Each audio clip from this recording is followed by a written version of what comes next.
warahmatullahi wabarakatuh. Masih bersama Ibu di sini dalam pelajaran agama Islam dengan materi kita yaitu nikmatnya mencari ilmu dan indahnya berbagi pengetahuan.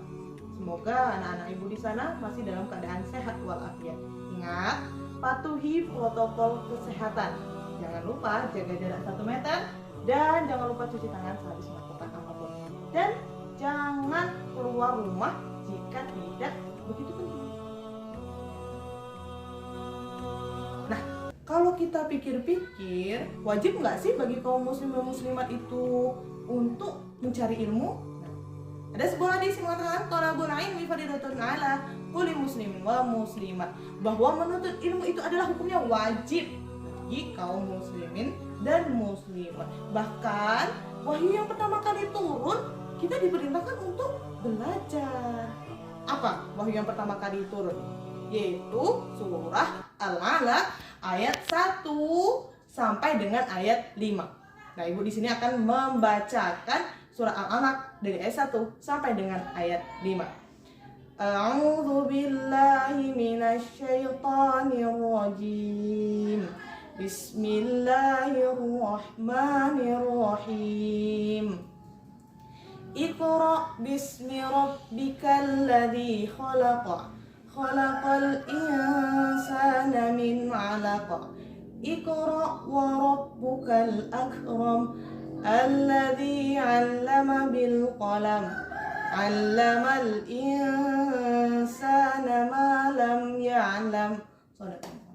Nah, ayat pertama menjelaskan bahwa bacalah dengan menyebut nama Tuhanmu yang menciptakan. Nah, dari ayat pertama kita sudah mengetahui bahwa kita disuruh untuk belajar mencari ilmu dengan cara membaca. Baik, kalau kita perhatikan sekali lagi, ada 2 jenis hukum bagi seorang untuk menuntut ilmu pada agama Islam, bagi agama Islam. Yaitu ada 2. Ada hukum yang namanya fardu ain dan fardu kifayah.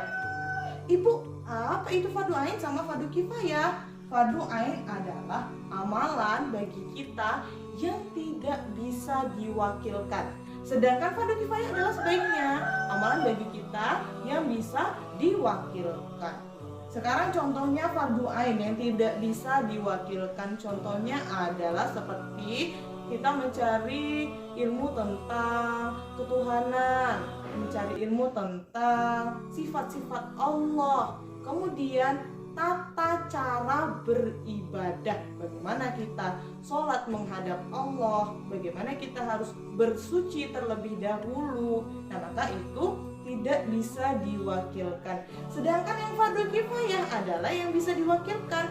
Contohnya apa? Yaitu ilmu-ilmu kedokteran gitu kan, dan lain sebagainya. Bayangkan kalau setiap muslim harus menjadi dokter, maka tidak akan indah hidup di dunia. Siapa yang akan menjadi guru, siapa akan menjadi pekerjaan yang lainnya dan lain sebagainya. Baiklah, kita sudah mengetahui tentang hukum dari mencari ilmu. Selanjutnya kita akan menemukan di mana sih nikmatnya mencari ilmu atau keutamaan dari mencari ilmu. Ibu ada beberapa bagian di sini. Yang pertama adalah bisa mengangkat derajat orang-orang yang berilmu. Mana buktinya, Ibu? Buktinya adalah di surah Al-Mujadalah ayat 11. Yarfa'illahu alladhina amanu minkum walladhina utul ilma darajat. Nah, di sana Allah mengatakan dengan jelas bahwa Allah akan mengangkat derajat orang-orang yang berilmu begitu. Yang selanjutnya yaitu ada yang lebih baik daripada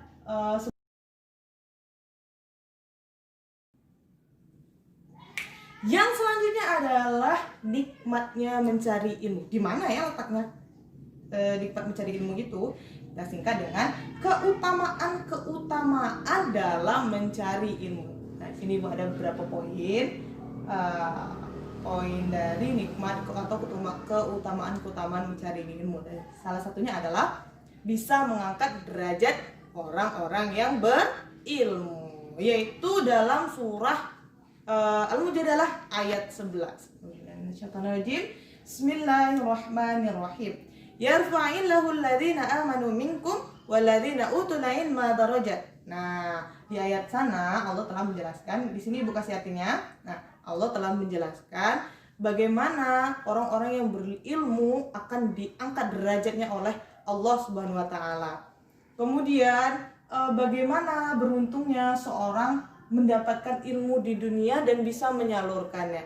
Amalan yang jariah salah satunya adalah dengan ilmu yang bermanfaat. Salah satu hadis mengatakan juga man arada dunya fa alaihi bi ilmi wa man arada akhirah fa alaihi bi ilmi wa man arada huma fa alaihi bi ilmi. Barang siapa yang menginginkan dunia maka harus berilmu. Barang siapa yang menginginkan akhirat harus berilmu. Dan barang siapa ingin memiliki keduanya maka harus berilmu. Maka ilmu itu penting bagi kita, bisa untuk mengangkat dunia, kita mendapatkan dunia dan mendapatkan akhirat, bahkan mendapatkan kedua-duanya.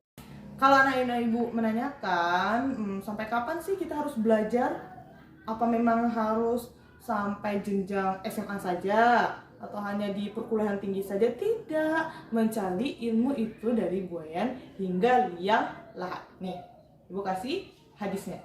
Nah, berarti mencari ilmu itu tidak memakan usia, tidak mengenal usia. Makanya kalau dari belajar, yang tua pun bisa belajar, yang muda pun bisa belajar, yang sebelum sekolah pun bisa belajar. Karena belajar itu di mana saja, tidak hanya terkait dalam dunia yang namanya persekolahan saja begitu. Kemudian kita masuk, akhirnya kalau kita sudah melihat keutamaan-keutamaannya, maka kita masuk dalam ayat tentang ilmu pengetahuan. Ibu ambil salah satu contohnya, yaitu dalam surah At-Taubah ayat 122. Nah, itulah tadi materi pembelajaran kita hari ini. Singkat, padat, namun harus bermakna. Ada tugas untuk kalian yang ada di rumah. Yang pertama adalah mencatat isi kandungan pada surah At-Taubah tadi ayat 122. Kemudian yang kedua, menghafalkan salah satu dari hadis yang Ibu sampaikan atau boleh mencari yang lainnya. Ya, di internet banyak, di buku-buku banyak, pelajaran kita buku sejarah, buku cetak banyak. Yang terakhir adalah mencatat poin-poin penting dari apa yang Ibu sampaikan. Silahkan nanti dikirim lewat WA ya. Nanti jadwalnya Ibu kirimkan. Jangan lupa untuk mendownload video pelajaran kita tanpa ada alasan satu apapun. Karena kenapa? Karena kuota kita sudah diberi gratis oleh pemerintah. Oke anak-anak sekalian, mungkin itu saja yang bisa Ibu sampaikan. Apabila ada kekurangan, Ibu minta maaf pada Allah. Ibu mohon ampun. Ibu mohon undur diri. Wabillahi taufik wal hidayah. Assalamualaikum warahmatullahi wabarakatuh.